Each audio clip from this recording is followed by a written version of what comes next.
Selamat datang kembali di pembahasan mendalam kita. Kali ini kita bakal kupas soal gimana cerita yang benar-benar asli, mungkin agak nyeleneh dikit, itu bisa jadi kunci buat bangun merek pribadi yang kuat. Iya, Sumber kita dari bab 16, materi yang Anda kasih, judulnya aja udah, wah, tanah, cerutu, dan kaos kaki berkeringat menempatkan seorang pemasar di peta.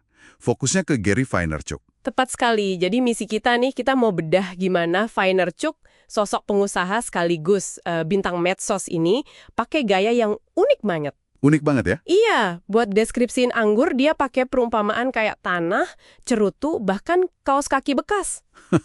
Ya itu yang paling diingat. Nah, tujuannya tuh bukan cuma narik perhatian, tapi juga bangun komunitas pengikut yang loyal banget. Kita mau gali kekuatan autentisitas itu sebenarnya. Yang langsung bikin saya mikir tuh, gimana dia berani banget dobrak aturan, ya kan? Apalagi di dunia anggur, yang kesannya kan kaku, eksklusif gitu. Nah, itu dia. Justru karena beda, dia malah berhasil. Ini kan kayaknya melawan arus banget ya? Benar. Makanya mungkin ada baiknya kita lihat sedikit latar belakang Vaynerchuk dulu ya. Dia ini kan putra imigran Belarusia, Oh iya, datang ke Amerika modalnya cuma semangat kerja keras yang luar biasa. Ayahnya kerja di toko minuman keras. Dan Gary dari kecil udah punya mentalitas lapar untuk menang. Dia bantu ayahnya dari nol bangun bisnis keluarga. etos kerja itu penting ya kayaknya. Fondasi penting banget. Terus masuk era digital. Tahun 2006, nah, dia luncurkan Wine Library TV, WLTV. Ah, WLTV. Itu pionir ya? Betul, salah satu vlog anggur pertama di YouTube. Menariknya, tujuannya dia bukan cuma, jualan anggur loh. Bukan ya? Terus apa? Lebih ke bangun ekuitas pribadi dia. Jadi semacam nilai atau reputasi dirinya di mata publik gitu. Oke. Dia mulai juga sederhana banget, kamera seadanya, transparan banget. Bahkan episode pertama aja dia ngaku ada masalah teknis. Wah, jujur dari awal ya? Ini langkah cerdas menurut saya, dia udah paham banget kalau konten yang jujur, yang apa adanya, itu kuncinya di era baru ini. Nggak nunggu sempurna dulu baru mulai. Justru kelemahan ditunjukkan ya? Iya, justru itu jadi kekuatannya. Banyak orang kan masih jaim mau tampil poles online, dia malah kebalikannya. Dan cara dia ngomongin anggur itu, wah beda banget sih. Istilah-istilah yang rumit, yang sok keren gitu, dibuang semua. Haha, iya. Kayak aroma kelopak mawar atau aftertaste sehalus sutret. Nah itu, dia malah pakai perumpamaan yang orang awam kenal. Sumber nyebutin kayak rasa permen karet Big League Chew atau coklat Wachimakalit Bar. Bener-bener membumi. Persis, itu yang bikin dia langsung klik sama audiens luas. Dia pakai bahasa mereka, bukan bahasa para ahli anggur yang gimana ya, kadang bikin orang minder. Bener juga. Anggur jadi terasa lebih gampang didekati. Kuncinya yaitu tadi, autentisitas total. Vaynerchuk sendiri bilang, lihat saya 2 detik aja, Anda tahu persis siapa saya. Nggak ada pura-pura. Berani banget ya nunjukin keunikannya, bahkan keanehannya. Nah, itu dia pembedanya. Puncaknya nih, yang bikin dia viral banget, pas tampil di acara Conan O'Brien, tahun 2007 itu ya. Betul, itu legendaris sih. Gila banget itu. Buat jelasin rasa anggur, dia nggak cuma ngomong, tapi beneran praktek. Makan rumput pakai perasan jeruk Bali.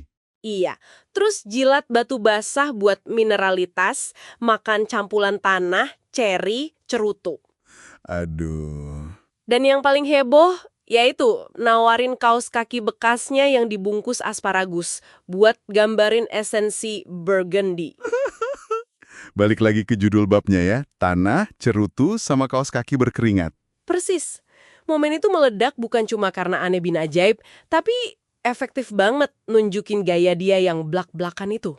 Ini bukan cuma gimmick cari sensasi, Tapi perwujudan merek pribadinya ya. tepat, perwujudan ekstrim malah.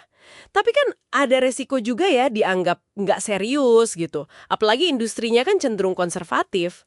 Nah, itu pertanyaan bagus. Apa dia nggak khawatir dianggap badut atau gimana gitu? Pasti ada risikonya. Tapi kayaknya Vaynerchuk udah ngitung nih. Keuntungan dari narik perhatian besar dan tampil sebagai orang biasa di dunia anggur yang elit itu mungkin lebih besar daripada resiko dianggap aneh sama sebagian orang. Jadi udah kalkulasi ya? Kayaknya begitu. Filosofi intinya kan seperti kata sumber kita, sukses besar itu datang dari storytelling yang hebat. Dia percaya banget sama jadi diri sendiri. Kenapa tuh? Karena katanya, orang bisa mencium kepalsuan dari jarak 1 mil. Jadi niru orang lain itu malah resep gagal. Oh, dia juga ada bilang soal adaptasi cerita di tiap platform medsos ya, nggak cuma copy-paste. Betul sekali, itu nunjukin dia strategis juga. Intinya sih tetap sama, kenali DNA unik Anda, apa yang bikin Anda beda, terus berani tunjukin. Tapi caranya disesuaiin ya. Iya, disesuaiin sama panggungnya. Jangan takut beda, walaupun bedanya itu pakai analogi tanah, cerutu, atau kaos kaki tadi.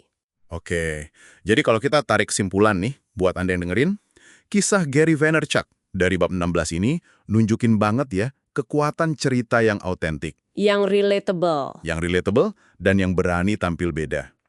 Mungkin kunci komunikasi efektif itu bukan ngikutin aturan terus, tapi nemuin suara asli kita. Dan cara unik kita buat cerita. Benar. Nah, ini mungkin jadi pertanyaan buat Anda renungkan. Seberapa jauh sih Anda berani dobrak kebiasaan atau pakem dalam cara Anda komunikasi, tapi tetap efektif? Menarik. Rasa unik apa? Mungkin bukan tanah atau kos kaki ya, tapi metaforanya yang sebenarnya jadi ciri khas perspektif Anda, tapi mungkin belum pernah Anda tunjukin. Wah, jadi bahan pemikiran nih. Oke, sampai jumpa di pembahasan mendalam kita berikutnya.